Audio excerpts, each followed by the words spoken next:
Here we are at our halfway point in our Natural Vision Improvement Day. This has been already so enriching and enlightening.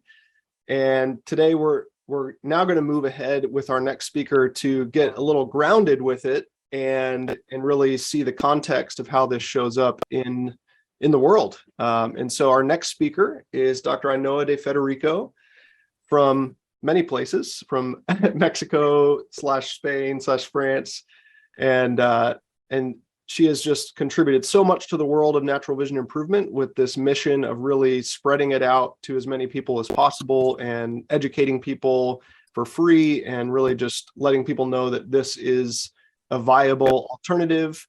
And not only that, but it has scientific basis and there is research that backs it up. Since anybody here has probably done some research about this work online and found maybe some conflicting evidence.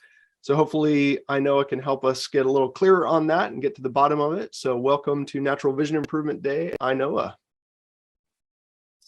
Thank you. Thank you very much, Nathan, and thank you very much to the AVE for having organized this conference and having me.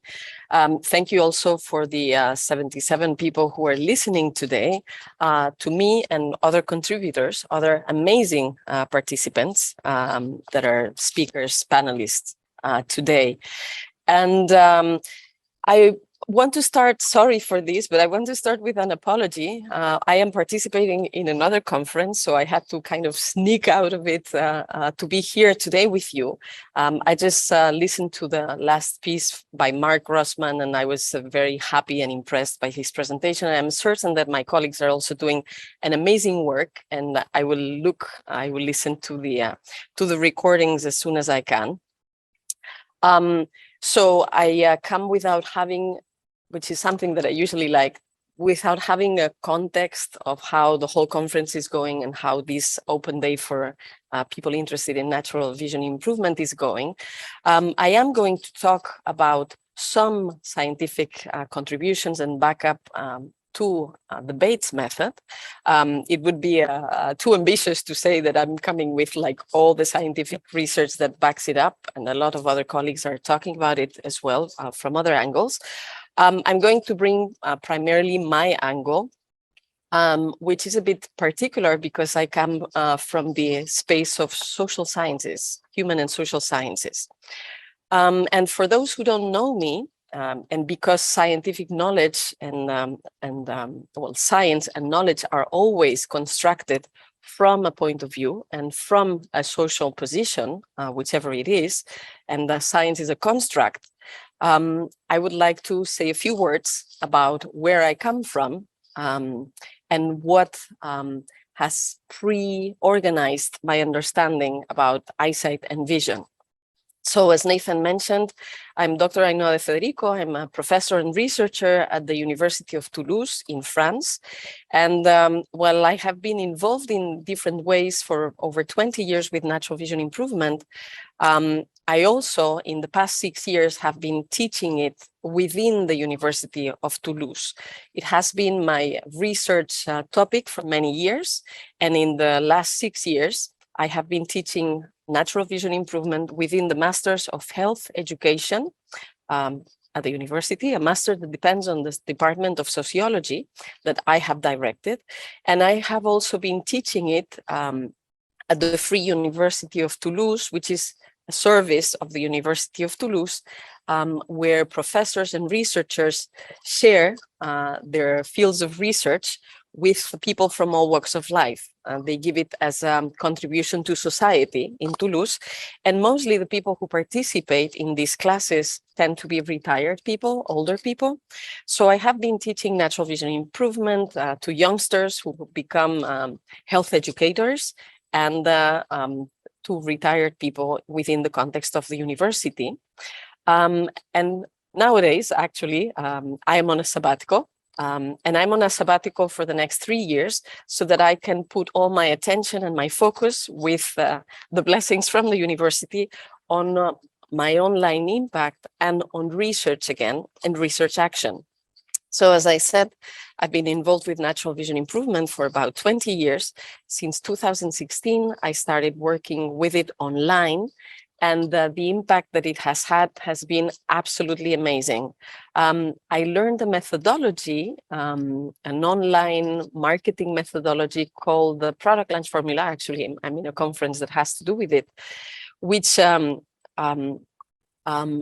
invites people to give a free training before they offer whatever service, course, option that they're providing. And thanks to this very educational and very generous methodology, since 2019, because that's the time when we started measuring, we've had over 3 million people going through the free training in people from over 200 countries. Google Analytics says it's 206 countries. The UN only recognizes like 193 anyway. So basically, there's been people receiving this information from people all over the planet. We've had visits of 7 million people in our websites, and the YouTube videos that I publish weekly in Spanish and English, I have a couple of channels, have been watched by 10 million people. My focus nowadays is to have this educational purpose and, as Nathan said, to reach as many people as possible around the planet to know that natural vision improvement works. And some of them choose to follow then other offers that I have and to take courses with me. But for me, what is important is to do what we're actually doing as a community of vision educators, and that is to create ripples of possibility and opportunity for as many people as possible now and for the future, and to create important basis of education so that people know that they have options and then they can choose whatever they prefer. If I go to my most ambitious level, what I would love, and I know that we are many in our community wanting that, is for natural vision improvement to penetrate public education so that people know that it's possible to improve your eyesight and your vision naturally. Okay. So, and by the way, these numbers that I'm sharing, well, for some, it may sound that it's impressive or it's a lot. There's other colleagues that have even a bigger diffusion than I do. And there's plenty here that have the potential to do it as well. And I'd like to extend this invitation. Nathan and Claudia put up a program a couple of years ago called the Grow Your Practice Online. So if people want to keep doing this very important educational work online, it's good that we do this collectively. But of course, this is not how I started. This is what I'm doing nowadays. The way I started was that actually I improved my vision 3 times from 6 different symptoms before I even got involved with the Bates method or natural vision improvement or studying it or researching it. The first time that I had vision problems and got rid of them naturally, without ever using glasses or having to get surgery. I had never used glasses and I have never got surgery, was when I was 6 months old. So the credits are not for me, they're for my parents. They they realized when I was 6 months old that I didn't see very well, and they brought me to my grandfather, who's a medical doctor. I was mentioning Jeff Walker and he just came into the room. So it's the Association of Vision Educators, the American Association of Vision Educators. We have a conference and I'm telling them how great it has been to teach to so many people for free in the world about natural vision improvement with your methodology. So the man just popped in. Okay, thank you. And so I was saying, when I was 6 months old, my parents realized that I didn't see very well. They brought me with my grandfather, who was a medical doctor, a neurosurgeon, and he had the good idea to advise. He was very reputed and at the time knew the big specialist in Spain in all the areas of medicine.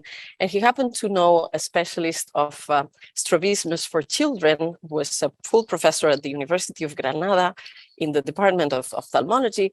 So I was lucky enough that my parents brought me with her, and with simulation and exercises and patches in a very natural way. So the symptoms of myopia, being short-sighted, strabismus or having a squint, and ambyopia, so my brain not considering the vision from one eye, were corrected with these methods within 6 months. So by the time I was 1 year old, I was seeing perfectly with my eyes, near, far, etc. And besides that, my parents and my surrounding, my people always told me that I had a very, very good eyesight, the eyesight of a lynx. This is one of the stories that my parents kept telling every year for my birthday. So I grew up with a very strong identity of somebody who sees very well. And this identity, having this story being told as one of my origin stories every year for my birthday, was very useful because I grew with this identity of someone who sees well. And what you identify with is what you tend to experiment and to experience in your life. So tip number one, if you're trying to improve your eyesight and vision, this is an identity that you can take, that you can borrow. I am someone who sees clearly, near, far, by day, by night, with my right eye, with my left eye. And maybe you see perfectly clear a blurry image. And then you have to learn what conditions need to change for that image to become clear again. But when you put your power, your identity with that idea, it's really, really helpful. Anyway, in the next story I'm going to tell, you're going to see how that was helpful. When I was, so the second time where my vision decreased, I was about 22, 23 years old. I was getting prepared to do my PhD in France in sociology. And one day I woke up and I was seeing double and very, very blurry. And I panicked. I panicked. I called my mother, who was in Spain, 1,000 kilometers away. She panicked even more than I did. And she told me, Ainhoa, don't call me to tell me such a thing. I cannot help. Please call an eye doctor. So I was like, okay, well, of course, that's a good idea. This is a very old story. You will know I took the yellow pages to look for eye doctors, ophthalmologists, optometrists, and I called them one after the other to see who would have time to get me in as soon as possible and help me. So that was the first mistake. You shouldn't ever go to, I mean, people don't go to empty restaurants. If it's empty, probably it's not very good. So if they had time immediately, maybe the guy wasn't the best option. But anyway, I was panicking. So I ran into this ophthalmologist and I told him that 2 days earlier, I saw very, very well. And all of a sudden I was seeing blurry and I was seeing a double. And so I wondered what had happened, so that we could change that again. The question came one ear, left the other ear, and this doctor only wanted to put me in front of a machine with lenses and numbers and letters and to tell him when I saw the best. And so I did, so he wrote in a piece of paper that I had so many diopters of myopia and astigmatism, and he told me to go get glasses. But I asked, yeah, okay, but why do I have this now? Because clearly 2 days earlier, I didn't have it. So the question went again from one ear to the other. He didn't answer, and he sent me off to buy glasses after paying his consultation. And I remember having been extremely frustrated in this appointment. First, the whole thing was very uncomfortable. It happened during the winter. It was dark. It was at nighttime. The place was cold.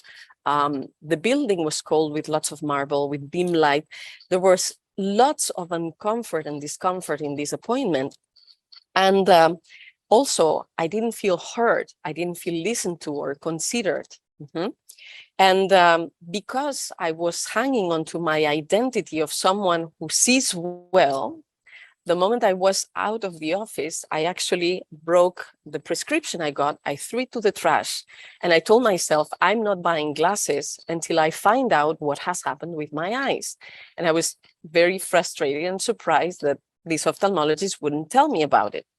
Anyway, so I got home, and I'm happy that you find the story interesting and inspiring. So I'll continue. So I went home and I started calling my friends to let the frustration out. So they were holding space for me. And one of them had the good idea to tell me, well, Ainhoa, I cannot promise that my family doctor will have the solution, but what I can promise at least is that he will listen to you and he will try to find a solution with you. And I said, okay, this is important. And sorry if I'm taking time to tell these stories, but stories have lots of important insights in them. Trust yourself, trust what you're capable of, and look for the kind of service that you want as a patient or as a client or as a person, as a participant. You have rights, and you have the right to have the kind of attention that you want. And if you don't like the opinion of one doctor, you can go and see another one. You can have alternatives, you can have options. Anyway, so this friend told me about this family doctor, and I thought, okay, let's call him. I called him, and fortunately I had space the next day. And interestingly, that day I got the appointment in the morning. It still was winter, but it was during the day. It was a very sunny day. His space was very welcoming, with warm colors, with lots of light. And the moment I came into the room, he was paying attention at me. So later on, I realized how all these environmental aspects are also important for eyesight and vision. So he established contact with me, and he listened to me very carefully. That 2 days earlier, I saw perfectly well, and now I was seeing double and very, very blurry. And so he examined me. And after examining me, he told me, lady, what you have is sinusitis. And because of the sinusitis, the sinuses are swollen because of the inflammation, because of the infection. And because of that, they're pressuring your eyeball. And when you have pressure around your eyeball, then refractive errors are created. This is why you have at this moment myopia and astigmatism. Wow, boom, that made sense. I learned something there. So if there's some kind of pressure around the eye, around the eyeball, that creates refractive errors. Okay, so if the sinusitis is the cause, what is the solution? So at that time, the doctor told me that I had to take 7 days of antibiotics for the sinusitis. At the end of that week, my eyesight was back to normal. End of the story. I didn't even need to come back to see him. And if there were still vision problems, that I should go back to see him. So I took the antibiotics, and at the end of the week, my vision was perfect, back to normal. I didn't see double anymore, and I could see at all the distances as usual. I had come back to my identity. That was and is so important to me. And I remember having thought after this experience, wow, if I had listened to the first doctor and I had bought the glasses immediately and I had put the glasses on immediately, maybe, and I ask myself even that today, maybe I would still be wearing glasses today, because the eyes tend to adapt to the glasses. A lot of people, when they buy their glasses, that's what they're told. When they put them on and they feel weird about them, they're told, now your eyes have to get used to the glasses. So if I had put the glasses on, maybe I would be still wearing glasses today. Maybe my eyesight would have got worse, like it's the case for a lot of people. But I didn't, and I found what was the cause of the tension that was creating this refractive error for my eyes. So I also remember having thoughts, although at that time I was at the beginning of my PhD in sociology, and it still took some years before I went fully into natural vision improvement. But I thought, wow, how many people may have had just tension because of something? And if they went to the first eye doctor that put them immediately glasses, instead of allowing themselves to go beyond and through and past that tension, their eyes got used to the glasses, and now they're still wearing glasses, although they wouldn't need it. Okay, and I'm reading, the story is very relevant. Thanks for sharing. Well, I'm very happy that that it's speaking to a lot of you, or to some of you. Okay, so anyway, I was very happy. My eyesight was back for the second time.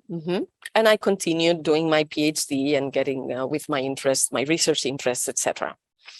So fast forward 10 years later, and so I had got rid of myopia twice, strabismus, ambyopia, and diplopia, and astigmatism.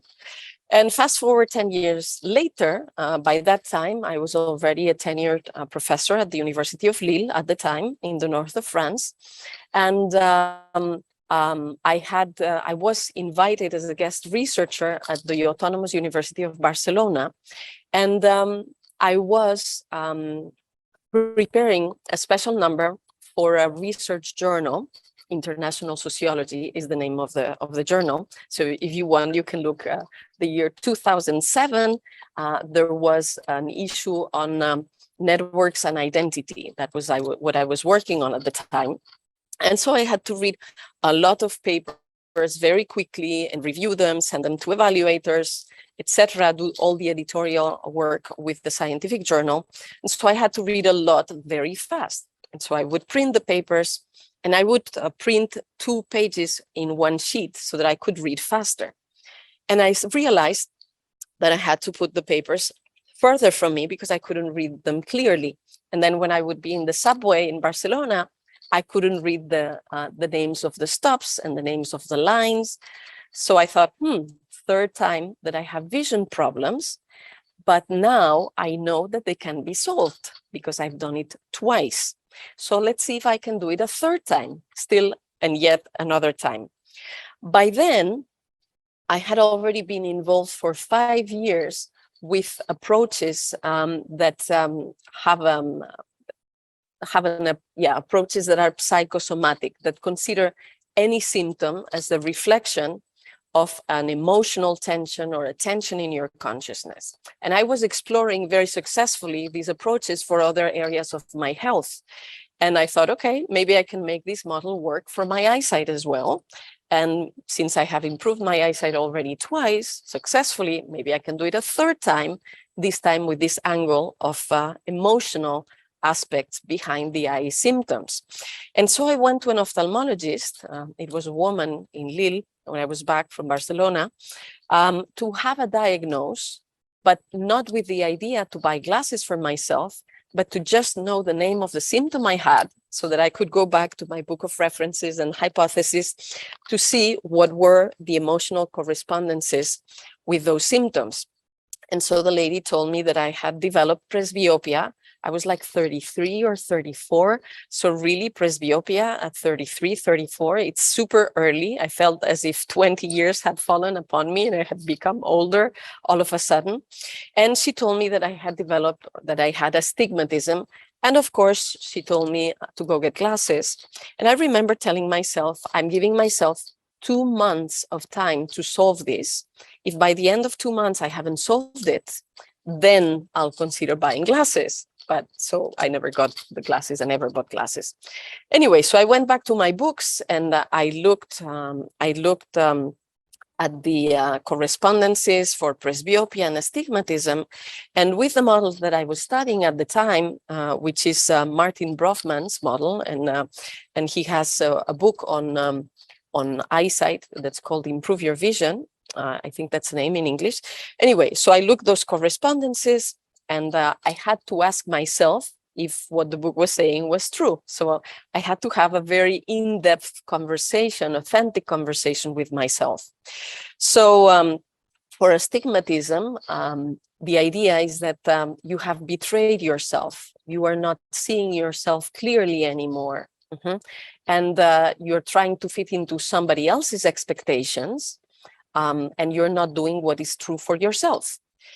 And that felt like a slap on my face. At that time, again, I was already a tenured professor. I was in the editorial board of an international scientific journal in my area. I have had 2 prizes for my PhD. I was having a very promising and brilliant career as an academic sociologist. And my eyes were telling me, this is not interesting. I don't want to do that. Okay, so I had to take that signal. And the presbyopia at 33 was telling me that the rest of my life already looked boring for me, that the best of my life was already behind, and that I was not considering myself the main character in my own film, And I was giving others what they wanted, but not to myself. So I really had to have a very serious time of reflection with myself and to think what I really wanted to do with my life, because I had to recognize that taking this academic career was somewhat my father's dream, to have a scientific daughter. But my vision was telling me, my eyes were telling me that this was not my vision. So I had to think, and I came to the conclusion that maybe I could still do it from the university, but what I really wanted to do would be, if we put some scientific terms around it, experiential clinical sociology. Integrative experiential clinical sociology. Or to say it in other words, I wanted to, with my research, have an impact in other people's lives and give them the tools so that they could be empowered to make a transformation for themselves. And since at that time, I had already had 3 experiences of vision improvement, the first at the physical level, so to speak, to call them somehow analytically, with exercises, stimulation, relaxations, the eye patches. The second time at the chemical level, in this case with antibiotics, but I wondered if there were other areas that could impact eyesight at this level, and there are, of course. And the third time at the emotional level, so I wondered, are there other levels that we should consider? And of course there are. And I came up from that point on. I did research, I trained myself. Then I got in contact with the Bates method and became more of a student and trained myself. And I have organized the information I have found, both in research and the trainings and the experience I've had, in 6 levels, which are practical for me. Is the world organized in this way? Not necessarily. There's other angles that can be taken, but these 6 levels make sense for me. And this is a way in which I walk people through their path of transformation with the methodology that I have organized. And so for me, I first tell them about the physical level, and I tell them about the anatomy and physiology of the eye and how they can relax their eyesight, and how to apply the 5 principles of the Bates method, at least relaxation, movement, and central fixation. So the other 2 maybe belong for me to another level. Anyway, so relaxation, exercises, movement. The second level, the chemical level. So I'm not a doctor, a medical doctor, so I'm not giving treatments like antibiotics and things, but people can focus in how they eat, in nutrition and detox. And we'll talk a little bit more in a moment. Then the third level for me is the emotional level. And so we dive deep into what are the emotions that are hiding behind the eye symptoms. Then we talk about the mental level, because many of us vision educators here share the idea that, and with Dr. Bates, of course, that 80%, 90% of vision and eyesight is not happening in your eyes, but in your brain. I know that Dr. Grossman was saying that the whole body participates in the process of eyesight and vision, and it makes sense. So there's plenty of things that we can optimize in how our brain is handling information that we can, so that we can see better. The 5th level for me is where I organize the relationship with light, artificial light, natural light, and energy, and we can use energy also to accelerate healing processes. And the 6th level, I organize there what for me belongs to habits, lifestyle, what you're going to keep on doing after you go through the training, so that you can keep having a very good eyesight for life. Anyway, so not so quickly, see that I'm already half an hour in the talk. Anyway, this is the place where I come from. Again, I have a background in sociology, and within sociology, we're looking at how human experience is socially constructed and socially organized, and knowledge and science is a social construct. Science also is put into tension, or has dynamics that are social. There's social dynamics within science creation.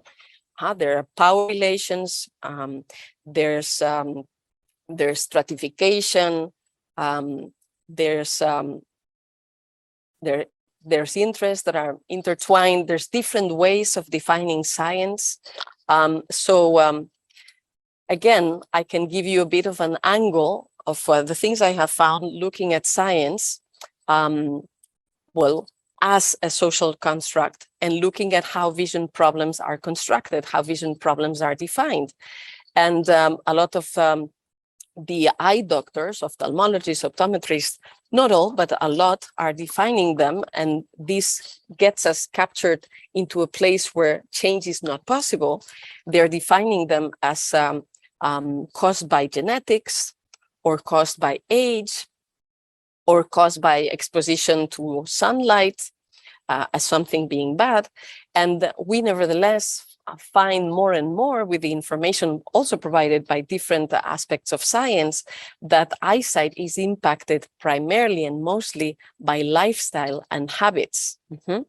So in the last 100 years, of course, Bates was the brilliant pioneer of the scientific study of natural vision improvement, but we can find evidence in different disciplines that explain how eyesight can deteriorate and how eyesight can improve. And sorry, my slides are a bit in Spanish, but you'll understand. So there's evidence in ophthalmology and optometry, of course. So ophthalmology, Bates being the pioneer. In optometry, we have Skeffington, for example.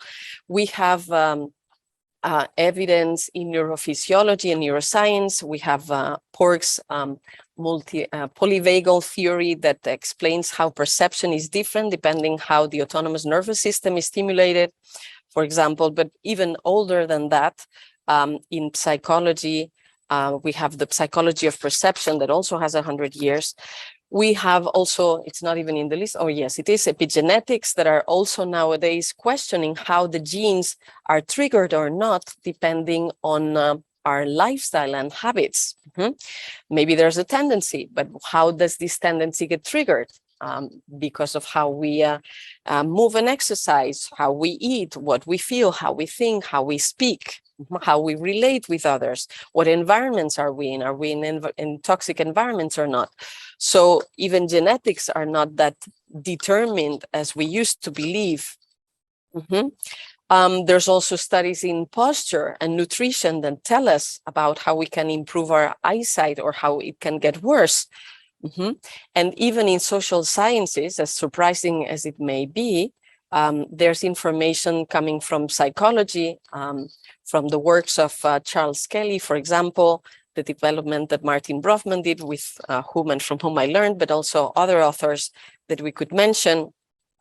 And there is also a lot of interesting research in anthropology and history explaining what kind of factors can impact people into having bad eyesight or better eyesight. And here I'd like to mention a colleague and friend, Maurizio Cagnoli, that probably is around here someplace, as another sociologist that has written on these topics extensively and in a very, very interesting way. And also sociology. Within the University of Toulouse, we have taken, or I have taken, together with another colleague, Anastasia Meidani, a sociologist that is an expert of sociology of the body and sociology of health. And we have taken the hypotheses that were developed by Charles Kelly and Martin Brofman on the emotional tensions hiding behind the symptoms.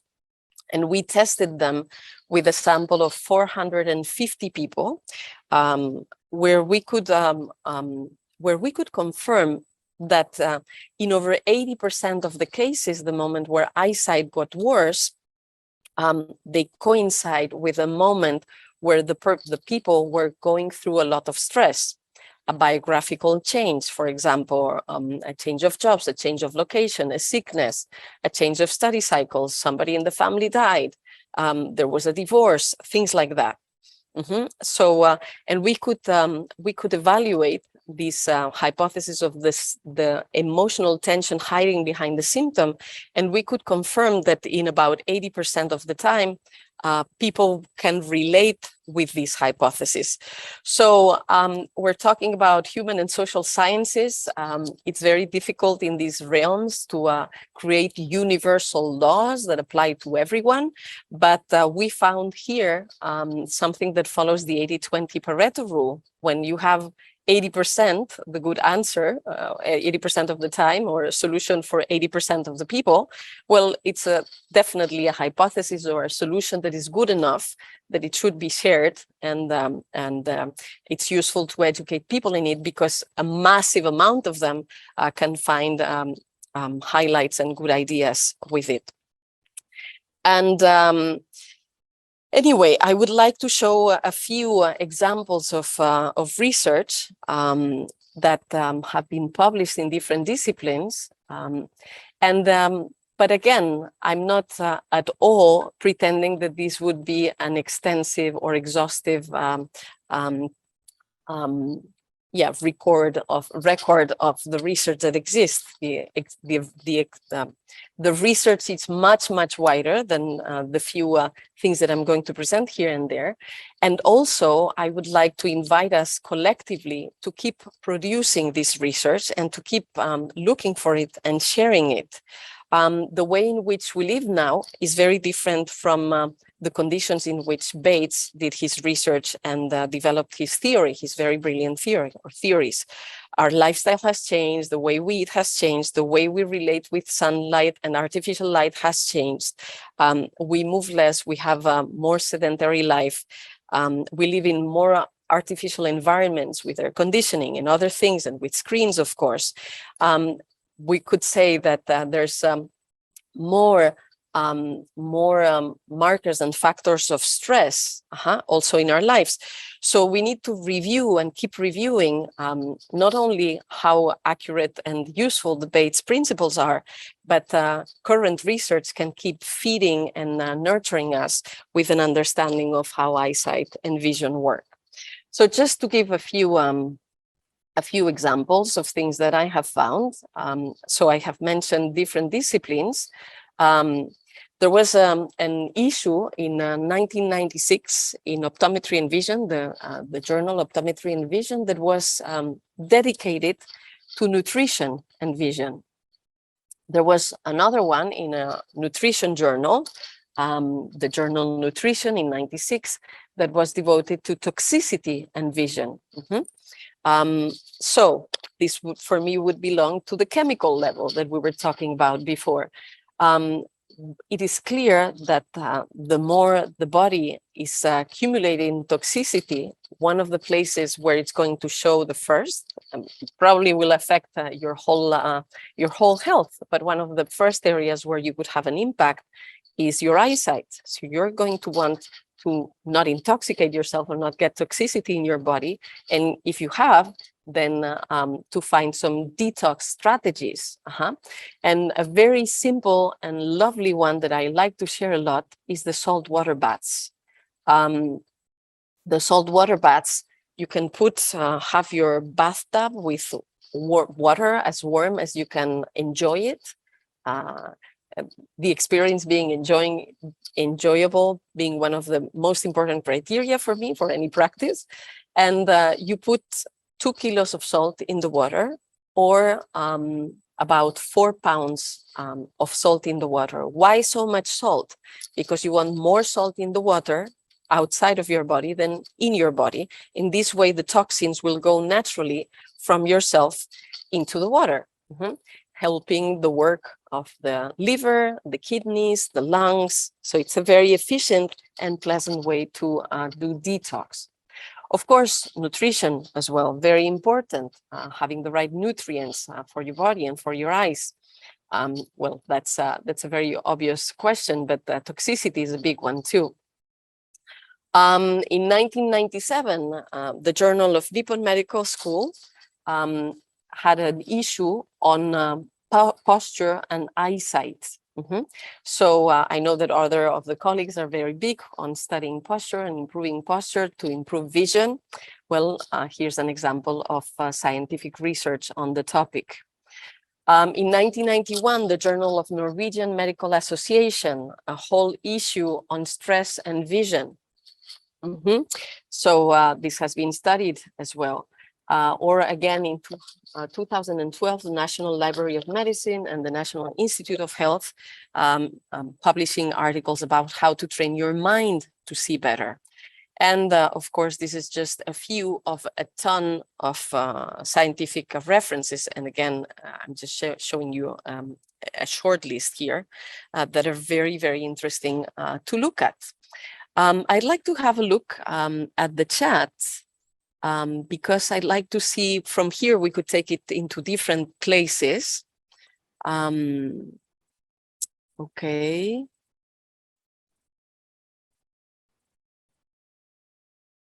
So,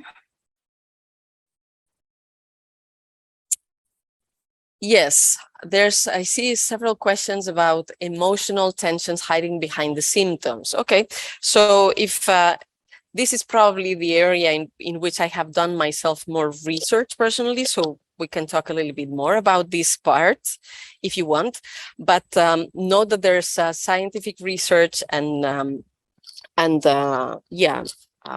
articles and references about all these areas. So about sinusitis, lots of people are interested with sinusitis as well. That's interesting. Okay. So how did the doctor identify the sinusitis? Because he was a medical doctor, a generalist, so he could notice it from the swelling of the sinuses, I guess. But well, I was 23. That was a long, long time ago. We could look into what's the emotional meaning of sinusitis itself. Or we could look at what's the effect of the symptom, being that my eyesight got blurry, and what was the meaning of the kind of blurriness that I had, that I was seeing double and I wasn't seeing clear. Okay, if we go into the area of the emotional meaning of symptoms. So the first person that I know of that's to have studied this scientifically and systematically was probably Charles Kelly. Charles Kelly was nearsighted. He had myopia, and he was studying psychology. And at some point in time during his psychology studies, he came across Wilhelm Reich's theory. And also, we'll talk about this in a moment, and also at some point in time, he learned about Margaret Corbett, and he had his eyesight fixed with her.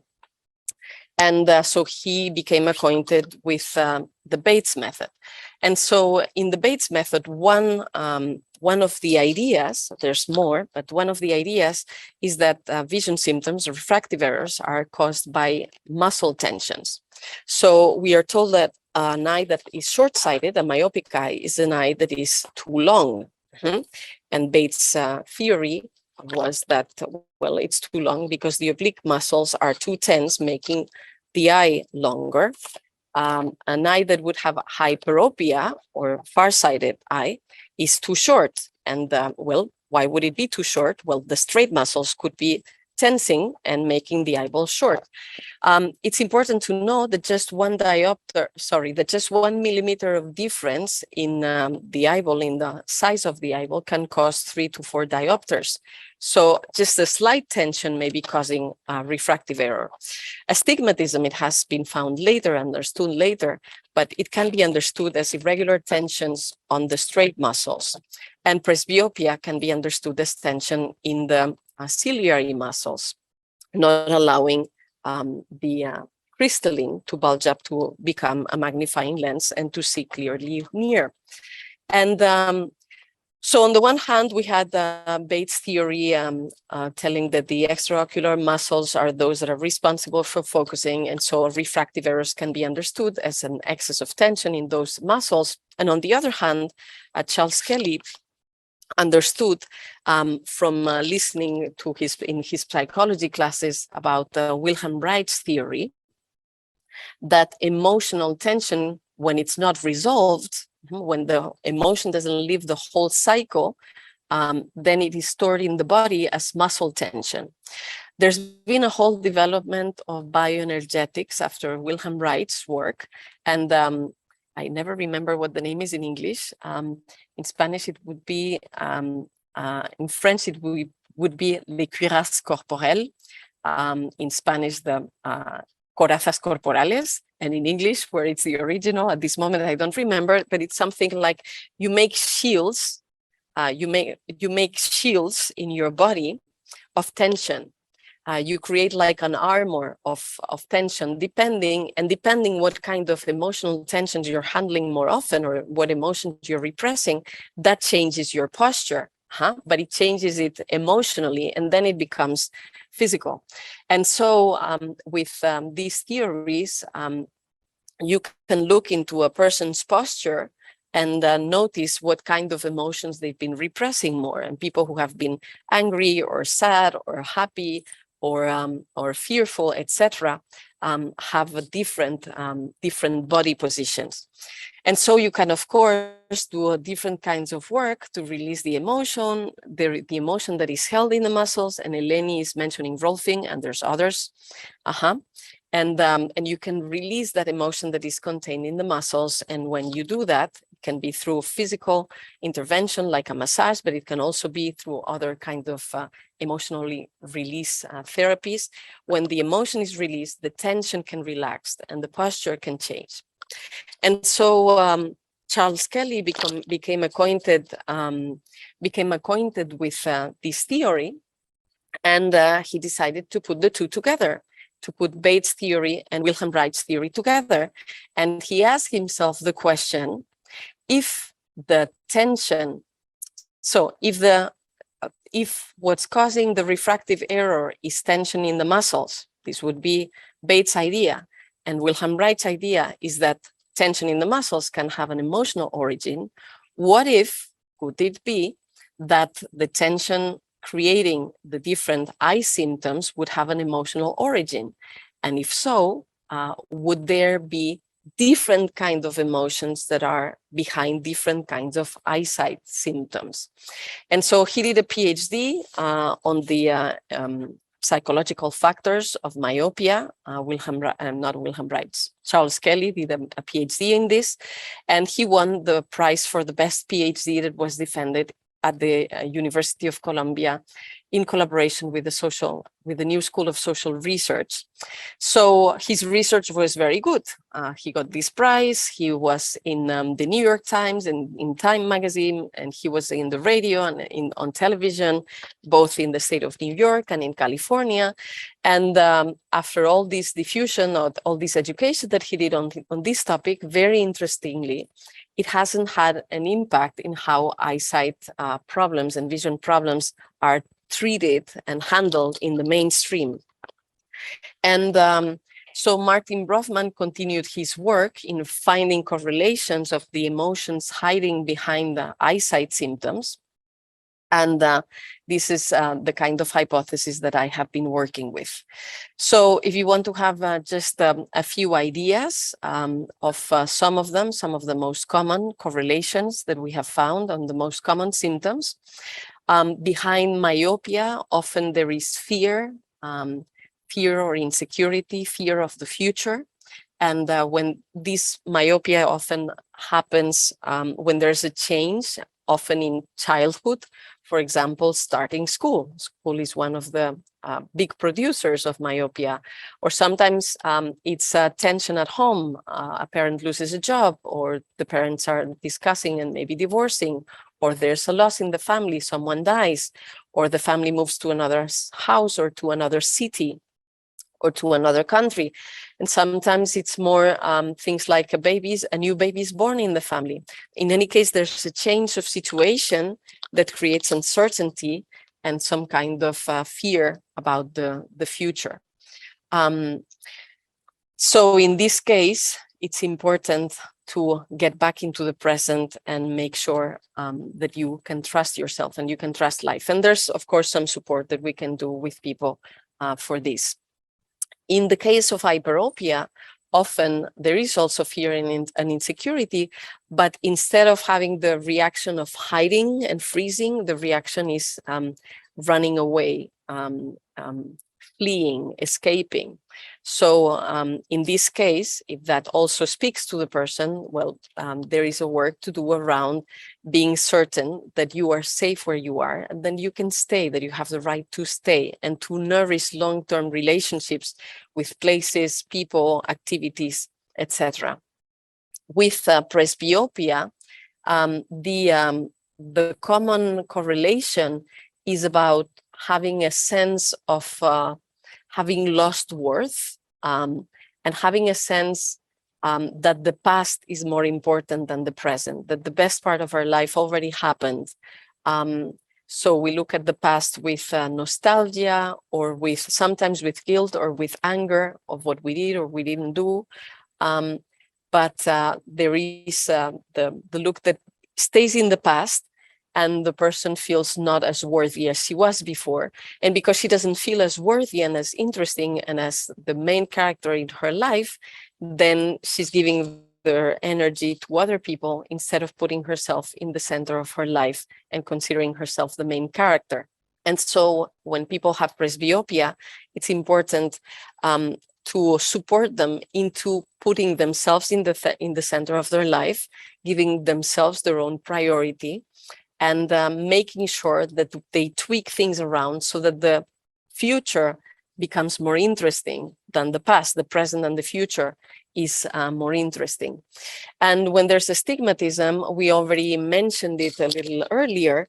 Usually behind astigmatism, there is a moment where you have betrayed yourself because of the expectations that others had, or that you thought others had. And instead of doing what is true for you, you betray yourself to receive acceptance and validation from others. So when a person wants to let go of astigmatism, it would be important to ask themselves frequently, is this what I really want? Or is this what I really feel? Or am I trying to correspond to somebody else's expectation on me? Okay, I'm seeing that somebody recognized something. Eleni, amazing. My myopia started at 8 years. When the family moved, I went to a new school, left friends behind, and a new baby in the family. So often when you start talking with people about when their symptoms started, these hypotheses make lots of sense. I like to use what I call the symptom translation technique. And that is when a symptom appears and we want to let it go, we want to release it, to ask 3 questions. The first question is, when did the symptom first appear, or when it was first diagnosed or found? And this is important because sometimes we're told that we have things from birth, but at birth it wasn't seen or relevant or noticed. And maybe sometimes the doctors or specialists believe that something is genetic or something is congenital and something has to be from birth, but the symptom is not appearing until months or years after. So for me, the relevant question is when it was noticed, when it appeared, when it was diagnosed, and to notice what was going on at that time. Yeah, so when it appeared, second question is what was happening at the time when the symptom became apparent, when the symptom became visible. And usually, at least that's what we found for at least 88% of people, in our research, the symptom appears in a moment of stress, of emotional stress. And the third question that is interesting is if we look at the symptom as an adaptive response of the body to the environment, and if we look at the symptom as a friend that's trying to protect us from something that would be emotionally harder, a bigger harm, then what is the function of the symptom? What is the symptom accomplishing? What is the symptom allowing us to do or keeping us from doing? And when we answer to these questions, very often a meaning is revealed, a message is revealed, And when we can integrate the message of the symptom can go away. So we could go more detailed in some of these things. If there's interest or curiosity, I think we are about in the time, Nathan. Let me know. Yeah, that's about it. Are you able to come back? I know you're in your conference, but are you able to come back later for the panel? Remind me at what time it is and I'll do my best. Yeah, I'm in the middle of this other conference. Sorry, at this time it was like both at the same time. Otherwise, I'd love to be there for the whole thing. Yeah, it starts in 2 hours. So it'll be from 5 to 6 Eastern. I'll set up an alarm to see if I can come back. Cool. And otherwise, if people have further questions for you, where would you direct them to contact you or to get some more information? Okay, so let me see. So if you would like to have more information about these topics, in Spanish, I have a website that is a lot more developed with a lot more information, but in English, you can go into clearsightmethod.com. And let me see, in Spanish. In Spanish, we have this page also that develops on the topics of research, where you can find information about different disciplines and different scientific references that you can look at. So this would be the two pages that I would share.